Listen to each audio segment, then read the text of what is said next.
Cuando era niña vivía en Japón. Tenía unos 14 años cuando me alisté para trabajar en el Ministerio de Comunicaciones, en Hiroshima. Como los hombres estaban peleando en la guerra, necesitaban personal para realizar las tareas administrativas. Por eso niños y niñas como yo debían dejar la escuela para trabajar. Estaba de pie en una ventana del tercer piso cuando vi un poderoso destello. Ese fue el momento en que explotó la bomba. Perdí la conciencia.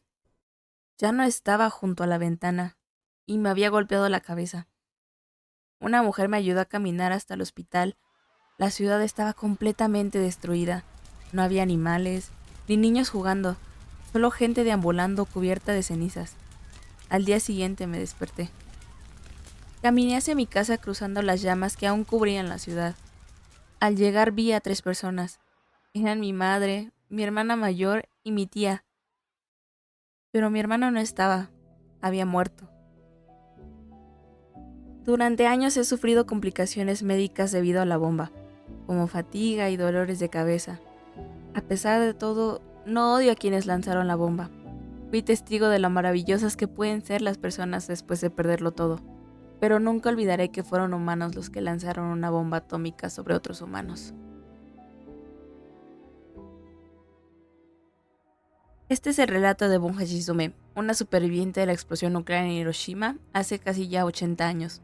Un acontecimiento que sacudió al mundo entero y que dio apertura a un nuevo terror para la humanidad, la posibilidad de una guerra nuclear.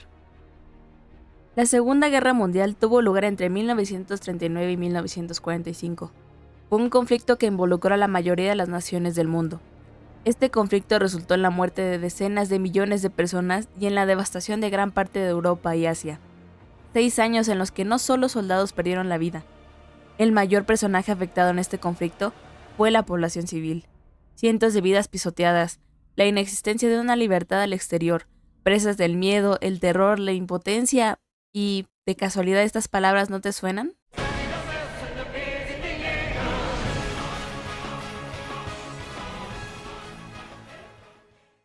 En la vida real, la guerra es un fenómeno despiadado que ha dejado cicatrices imborrables en la historia de la humanidad. Conflictos como las 2 guerras mundiales, las guerras civiles y las campañas genocidas han mostrado la crudeza de la lucha por el poder, la supervivencia y la ideología de una misma especie. En el campo de batalla, los soldados se enfrentan no solo a un enemigo visible, sino también al miedo. Del mismo modo, Attack on Titan nos presenta un mundo donde la humanidad está en una lucha incesante por la supervivencia contra los titanes, criaturas gigantescas que devoran a los humanos sin piedad. Representan un medio tangible de la deshumanización, de la entrada del pánico a las vidas, tal como vemos en el ataque a la muralla. El mayor miedo era que los titanes entraran, y ese terror se cumple. El miedo devora a todos los que se cruzan. La desgracia de no poder salvar a la gente porque no hay tiempo. Debes huir para sobrevivir. A través de sus desgarradoras batallas refleja mucho de los horrores de cómo es la guerra en realidad, mostrando que muchas veces estas no son tan heroicas y bien planeadas como se plantea en la ficción. En realidad es una lucha psicológica, donde cada soldado lucha contra la desesperación y el terror de ver cómo las personas a tu alrededor están siendo masacradas. Personas con las que compartiste la comida, anécdotas y con las que formaste un vínculo cercano. Aprendes que la vida es fácil de quitar.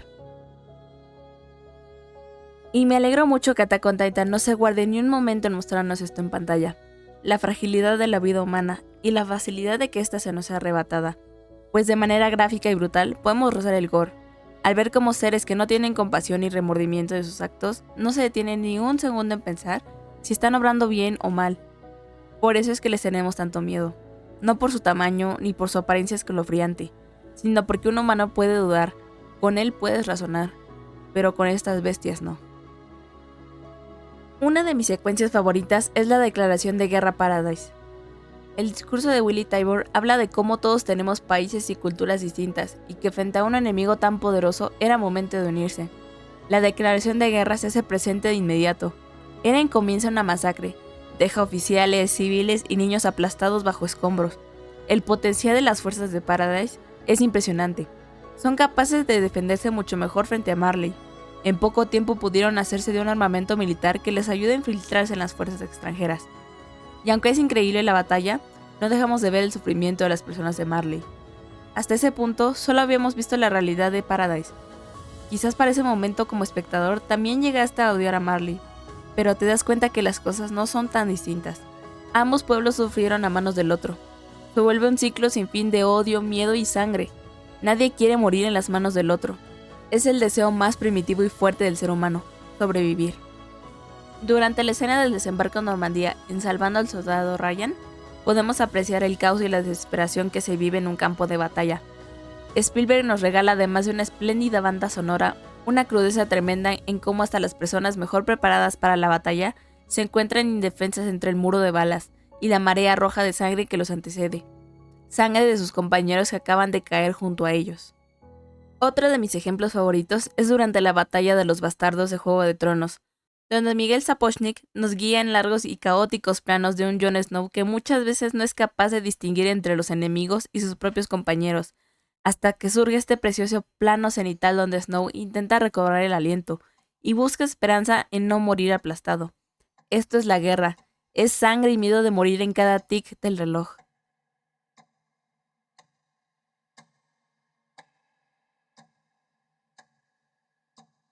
A los personajes de Shingeki, en cada episodio que se les ve, están en una encrucijada en la que deberán elegir entre la menos peor de las decisiones, proponiendo muchas veces si es justificable o no sacrificar a unos cuantos por un bien mayor, apostando por la esperanza y dándonos a entender que quizá el haber tomado una decisión diferente podría haber sido una mejor opción.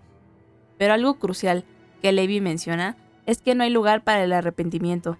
Sea cual sea la decisión que se tome, debes estar seguro y confiar que es la mejor elección que pudiste haber tomado. Una herida sana, una cicatriz se cierra, pero una vida no regresa, y no puedes quedarte llorando su pérdida para siempre. Eliges y aceptas las consecuencias. Rainer Brown es aquel personaje en el que se refleja el estatus de la humanidad, víctima de un estado que lo ha hecho odiar a los suyos y convirtiéndolo en un genocida, lo que lo orilla a estar al borde de la locura, disociando entre la verdad y la idea que éste había creado sobre los monstruos de Paradise durante su niñez. Al convivir tanto tiempo con aquellos que juró odiar de niño, lo llevó a encontrarse con su primer dilema ético dentro de la serie, durante la batalla de Trost, en el que el pobre Marco escuchó una conversación que éste entablaba con Berthold, y por ello terminó siendo devorado luego de que tomaran la decisión de dejarlo sin su equipo de maniobras, por ellos y Annie. Pero estos se quedan atónitos viendo el cómo devoraban a una persona, a un compañero suyo con el que habían compartido varios años de entrenamiento. Abren los ojos por primera vez ante la realidad de lo que están viviendo y entienden que aquellos que nombraban como los demonios de la isla también son seres humanos y tienen miedo. Rainer es el alma de toda la serie, la esencia misma, es la consecuencia personificada de todo lo que ocurre en la serie. ¿Cómo no perder la razón al ver que todo lo que te enseñaron desde pequeño no resulta ser real? Que al otro lado del mar encuentras que no existen los demonios, sino personas que han perdido la libertad igual que tú, que están viviendo una opresión parecida a la tuya. Te duele verlos sufrir y sufres con ellos. Ya no solo peleas en el campo de batalla, tu cabeza empieza a ser un terreno de pelea. No sabes si peleas por ti, por tus amigos, por tu hogar, por tu pueblo. ¿Te ves como un héroe? No, eres un asesino, pero eres un guerrero. ¿O solo eres un soldado cumpliendo órdenes? ¿Sigues siendo un hombre? ¿Acaso eres humano? Es muy fácil deshumanizar aquello a lo que vemos lejano. En la película Das Boot de 1981, narran la historia de un submarino alemán durante la mitad de la Segunda Guerra Mundial. Su tripulación tiene como objetivo erradicar a las embarcaciones aliadas. Y es fácil decir que vas a hundir uno o dos barcos, ver grandes corazas de hierro cayendo al mar envueltas en llamas luego de recibir un impacto. Sin embargo, hay una escena donde uno de sus objetivos no se hunde rápidamente. Este queda en llamas encima de la superficie y la tripulación de esta lucha por su vida saltando al mar. Por primera vez miran la cara de las personas detrás de esos muros de hierro. Empatizan con ellos. Sabiendo que en cualquier momento podría sucederles lo mismo, rompen en llanto, y a pesar de saber que fueron victoriosos en esta ocasión, ven el horror del sufrimiento humano que han causado. Se han vuelto los villanos de su propia historia. En el universo de Shingeki, esa masa de hierro son las murallas de Paradise. La humanidad del otro lado del mar odia la isla y sus habitantes. Odian a los eldianos y los han hecho odiarse entre ellos. A odiar a un pueblo que desde su autoexilio únicamente ha buscado la paz.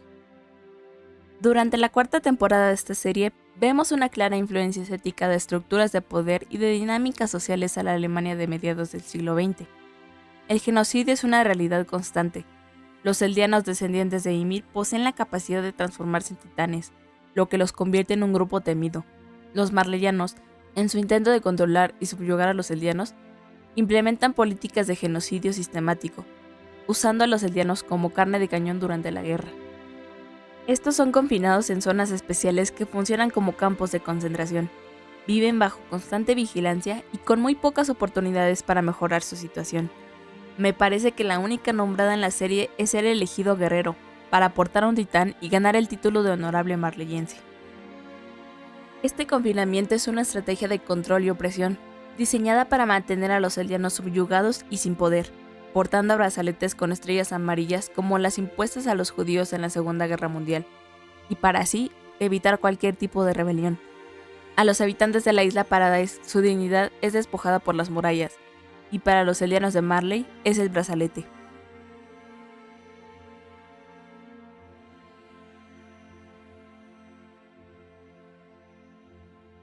En Attack on Titan, el uso de cambios de encuadres desempeña un papel crucial en la transmisión de las emociones y la construcción de su atmósfera. Las tomas amplias de los muros que se elevan imponentes y casi infinitos son fundamentales para crear opresión y confinamiento hacia los protagonistas. Estos planos muestran la vasta escala de las murallas que rodean las ciudades humanas, simbolizando tanto una protección como una prisión gigante para aquellos que viven dentro de ellas. La cámara se mueve a menudo desde tomas amplias de los muros hacia el horizonte, haciéndonos sentir que aunque los personajes repitan en su discurso la idea de la libertad, se vea en cada plano más lejana. Por otro lado, los close-ups y los detail shots son igualmente efectivos para destacar la desesperación y la angustia de los personajes. La cámara sabe perfectamente en qué momento acercarse para capturar las expresiones de los personajes, mostrando con detalle sus miedos y sufrimientos. Esto te permite conectarte a un nivel más profundo con los protagonistas, empatizando con ellos con la esperanza de que lleguen hasta el final de la historia, mientras que los long shots enfatizan la magnitud del desafío que enfrentan los personajes y la naturaleza tan aplastante de su situación. El uso del color y la iluminación es fundamental para establecer su atmósfera y transmitir las emociones de la narrativa. La serie emplea una paleta de colores oscuros y sombríos, especialmente en las escenas que destacan la desesperación y el peligro constante que enfrentan los personajes. Los tonos grises, marrones y verdes apagados dominan los paisajes y las ciudades dentro de los muros, reflejando la realidad cruda y opresiva de un mundo constantemente amenazado por los titanes. Esta elección de colores crea una sensación de tensión y ansiedad, sumergiendo al espectador en un ambiente donde la esperanza parece escasa. En contraste, las escenas que reflejan la libertad, como en la que llegan a la playa por primera vez, suelen estar acompañadas por una iluminación más cálida y brillante, utilizando colores más vivos para enfatizar el cambio de tono emocional. Proporcionan un respiro emocional y subrayan la resiliencia por conseguir su objetivo. Por ejemplo, las escenas de amanecer o atardecer, generalmente luego de los discursos motivadores de los personajes, se empapan con cálidos tonos dorados y anaranjados, simbolizan esperanza y la posibilidad de un futuro mejor, un mundo donde puedan estar en paz. Desde las primeras temporadas, los titanes representan una amenaza existencial constante para la humanidad, una fuerza imparable que encarna el miedo a lo desconocido y la impotencia de no poder detener tal fuerza. Los muros protegen a los humanos, pero también los aíslan, simbolizan las barreras que las sociedades erigen para sentirse seguras, pero que al mismo tiempo limitan su libertad. Los eldianos son deshumanizados y tratados como armas o monstruos, tanto por los marleyanos como por otros humanos. Es una poderosa alegoría de cómo las sociedades a menudo tratan a las minorías, utilizando el miedo y el odio para justificar la opresión y la violencia. Estos, al convertirse en titanes, son símbolo del potencial de cada individuo para cometer actos de violencia desenfrenada cuando se les niega su humanidad. Los titanes, por lo tanto, no solo son monstruos del plano físico, sino también símbolos de las heridas a lo largo de la historia humana y los conflictos de las sociedades, donde la opresión y la venganza crean un ciclo interminable de violencia. El poder de los titanes puede ser visto como una bendición y una maldición. Es la dualidad del poder y la responsabilidad. Por ello el anime cuestiona si es ético utilizar un poder tan destructivo para lograr la libertad, o si hacerlo perpetuaría el ciclo de odio y destrucción, así como lo fue el invento de Oppenheimer.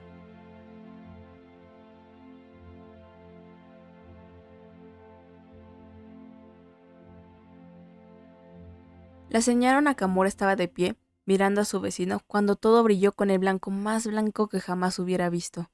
No se dio cuenta de lo ocurrido a su vecino. Los reflejos de madre empezaron a empujarla hacia sus hijos. Había dado un paso, cuando algo la levantó y la mandó como volando al cuarto vecino, sobre la plataforma de dormir, seguida de partes de su casa. Trozos de madera le llovieron encima cuando cayó al piso, y una lluvia de tejas la porreó. Todo se volvió oscuro porque había quedado sepultada. Los escombros no la enterraron profundamente. Se levantó y logró liberarse. Escuchó a un niño que gritaba, «¡Mamá, ayúdame!» Y vio a Yeko. La menor tenía 5 años. Enterrada hasta el pecho e incapaz de moverse. Al avanzar hacia ella, abriéndose paso a manotazos frenéticos, la señora Nakamura se dio cuenta que no veía ni escuchaba a sus otros niños. El libro Hiroshima de John Hersey narra las experiencias de 6 sobrevivientes de la bomba atómica y nos muestra el horror del uso de armas nucleares, el daño infligido a personas inocentes. Armin vive en carne propia lo que es arrebatar miles de vidas en instantes. Tiene el poder de titán colosal, ese que le quitó la vida a sus familiares y que ahora deberá hacer lo mismo. Pero ¿por qué no disfruta su venganza? Al contrario, cuando se desarrolla la expedición para recuperar a Eren, mira aterrorizado los cadáveres de las personas que le hicieron lo mismo, y que tal vez, sin dudarlo, hubieran vuelto a tomar la misma decisión para erradicar la isla. Él tiene en sus manos la responsabilidad más grande de toda la serie, decidir qué hacer con ese poder. La lucha por la libertad es el tema central de la serie. Libertad contra el gobierno, libertad contra las murallas, libertad de vivir como ellos quisieran. Pero Eren, como remarca al final de la serie, en el que vivió muchas veces el futuro y aunque intentó hacer todo lo posible para que este cambiara, no lo logra, pues cada decisión que tomaba lo llevaba al mismo callejón sin salida. Eren se da cuenta que el mundo es un lugar horrible, que el odio hacia el lugar donde creció no los dejará ser libres. No tienen un lugar en el mundo aunque logren salir. El ser humano, ya sea a través de la religión, la búsqueda espiritual o cualquier otra cosa, busca su libre albedrío, salir de la burbuja de realidad a la que se enfrenta, aquella que las jerarquías nos han impuesto. Escalar en aquella pirámide nos da la esperanza de ser libres por lo menos por un instante, pero la naturaleza humana pareciera que no lo permitiera. Pareciera que únicamente busca pisotear a aquellos que se encuentran en los niveles inferiores, tomando decisiones crueles que los hacen sentir rabia y odio en su interior. Las guerras son el más claro ejemplo de esto. El odio dirigido de un pueblo hacia otro nos hace realizar actos inhumanos, nos roba la identidad y nos convierte en máquinas de violencia y odio. Nos deshumaniza y nos vuelve carne de cañón para personas que se encuentran en sus sillas viendo cómo los números de personas a su mando disminuye por segundo. Shingeki nos regala un final esperanzador para una de las mejores epopeyas del anime, en la que pareciera que Eren consiguió detener ese ciclo de odio para solo unos minutos después arrebatárnoslo, dándonos a entender que esta violencia es algo intrínseco de la vida humana, y que por desgracia, este ciclo tal vez no podrá cesar jamás, mientras el rencor continúe viviendo en los corazones de la humanidad.